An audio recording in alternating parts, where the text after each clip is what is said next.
Hey guys, welcome back to RUE MORGUE TV. I'm Executive Editor Andrea Subasati, and RUE MORGUE 205, the March-April 2022 edition, is on stands now. It's one that you definitely want to check out because we've got a sneak peek at the new movie Hatching, A Century of Hoxton, a feature on horror poetry, Vern Langdon, and so much more. So check that out. Enjoy the episode. We'll see you next time. I'm Alex West. I am a writer, author, and co-host of the Faculty of Horror podcast. And what we do in this series is we look at a horror franchise, and then we go to Rotten Tomatoes and find the worst reviewed entry of said franchise.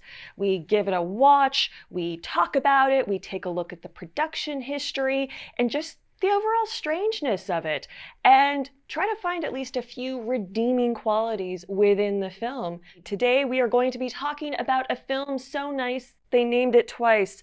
We are talking today about Amityville 3D, or Amityville the Demon.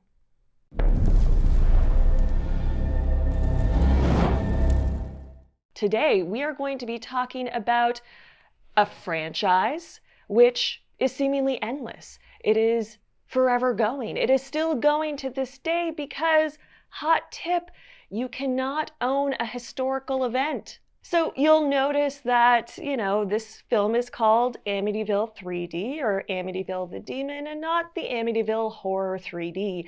And that is because, well, the Lutzes they liked their money and they didn't want their rights and their story to be out there for everyone if they didn't have complete control over it. So they put a stop to a lot of films, yet you cannot own a historical event. So hot tip for all you aspiring filmmakers out there, if you've got a pretty wacky story and you want a little bit of that IP goodness, just stick Amityville on it.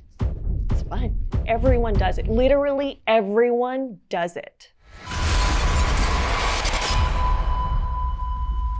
When I went to Rotten Tomatoes to figure out which film was the worst in this franchise, I was pretty worried I'd be chasing down a copy of Amityville Karen to watch for this, but not all of these films make it over to Rotten Tomatoes, and the ones that do, and there are still a lot of them, just no rating next to it. Like no, just scroll. It's like a bunch of no ratings. So that disqualified, thank God, a lot of them. But for our purposes here, the lowest rated of the ones that are rated, and this was the last one to have a theatrical release, so is this one, Amityville 3D.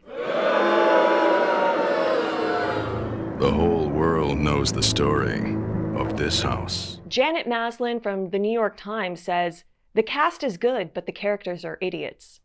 Tim Brayton from Alternate Ending says, "No longer a haunted house movie at all, but simply a collection of crummy shock scenes with absolutely no shock." Dino De Laurentiis presents Amityville 3D. So this film came out in 1983 and was directed by Richard Fleischer. And it was, one to ape on the 3D craze that Friday the 13th Part 3 kicked off. Now, this film has nothing to do with the Lutzes. Obviously, they were on their own weird money-grabbing journey. So this film follows John, who is a magazine writer, and the film opens with him doing a kind of sting operation on these psychic frauds in the Amityville house. And the sting goes so well, and it's such a nice house, and the price is just right. And as John is a recent divorcee, he's like, I think I'm gonna buy this house. So he does. He just buys that house. And increasingly strange things begin to happen to people around him. The evil seems to follow people out of the house. But John isn't too worried. He's not too fussed about anything because look at this house. However, it all goes to shit when John's teenage daughter Susan dies, and John's ex-wife Nancy claims to still see Susan in the house. John enlists Dr. Elliot West, who we met initially in the psychic sting operation, to come into the house and figure out what's going on with this psychic phenomena. And basically the house pitches a shit fit as soon as West and the rest of his crew get in there and kills Dr. West, blows freezing stuff everywhere. And really it's only John and his ex-wife Nancy who escape just in time to see it spectacularly explode.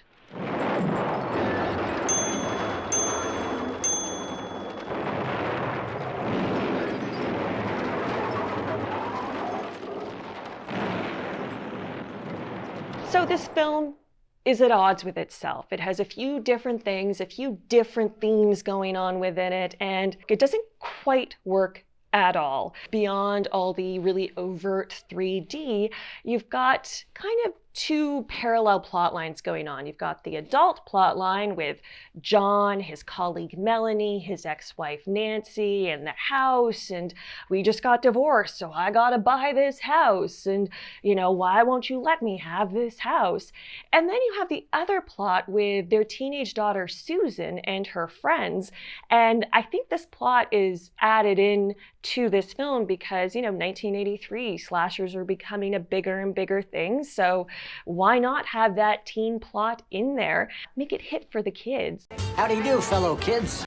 Yet, the two plots, while they operate parallel to each other, never really feel like they intersect, like it's about a family, but the family doesn't feel like they know each other. And then the film also tries to do something interesting, because obviously there was a lot of hubbub when the Amityville horror came out. The Warrens had their fingers in that pie as well, and there were a lot of people who felt that the Lutzes and the Warrens were profiting off of the very real tragedy of the DeFeo murders. So there's a lot of skepticism about their story, even though it was this huge blockbuster hit. Now, this film tries to kind of play with both of those things. So you've got these very odd supernatural happenings, which are very over the top, as well as, this psychic research facility trying to add a scientific lens to the proceedings. And I would say that kind of science and supernatural plot, you really lose the nuance of it when Dr. West gets dragged to hell through a well by a soggy demon. The other kind of odd figure in this film that looms over it is one Lori Loughlin. She is the teenage daughter Susan. This was before she was Aunt Becky, before the college admission scandal, and she's not good in it. She's not good in it, and I usually like to think, they're a young actor and they're just starting out and they don't know everything. But yeah, it's just not a good performance. And watching it and rewatching her scenes, I was like, she has a real kind of like shifty-eyed energy, like the kind of energy you have when you're like, how do I get my influencer daughter out of my house and onto a rowing team? Appearing via Zoom before a U.S. district judge in Boston, 56-year-old Loughlin choked up as she apologized for the, quote, awful decision she made to try to help her daughters gain a, quote, unfair advantage in the college admissions process. So a surprise and delight thing about this movie was in the teen subplot when the kids actually make their own DIY Ouija board. They want to talk to some, evil spirits, and why buy into the Ouija board industrial complex when you can make your own? It's industrious. I love it. It's a great thing. Like, whip it out at your next party. You're pushing it. I am not pushing it. It was moving all by itself. You could feel it. It was moving. I was not pushing it. So this film also suffers with some pretty odd 3D, and I frankly wish there was a bit more of it, especially in the horror moments, but there's one moment I particularly love, and it is when John's colleague Melanie is being chased by the house in her car and the evil from the house, and she's all like, no, and then she crashes and the car lights on fire and it like explodes and a trucker comes by to open the door, and you just get this like skeleton just kind of falling forward like,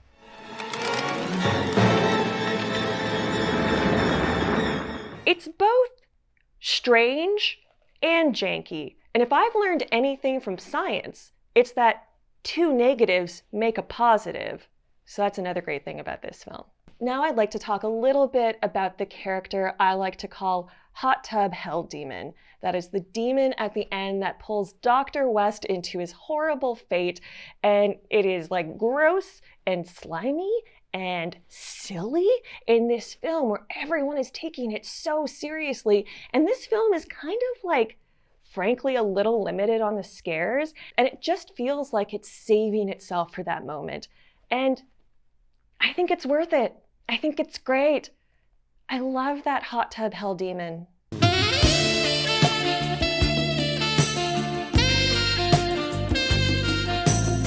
And finally, my absolute favorite thing about this film is one Miss Meg Ryan.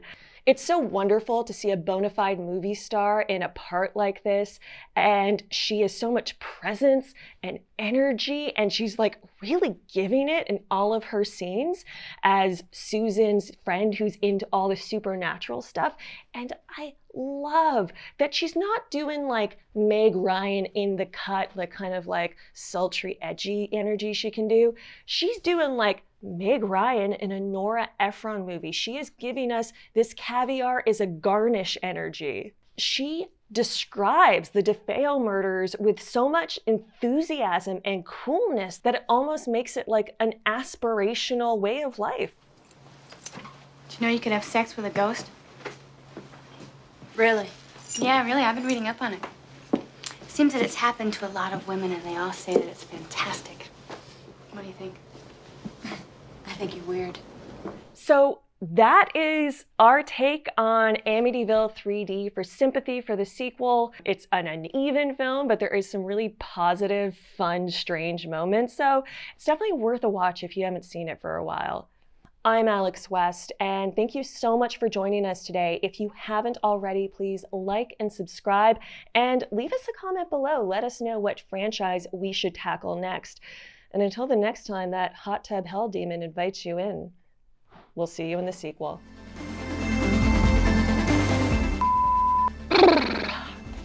Sorry, just a little pause. Get me. Seriously, she does like shifty eyes the whole fucking movie. It's so weird. God.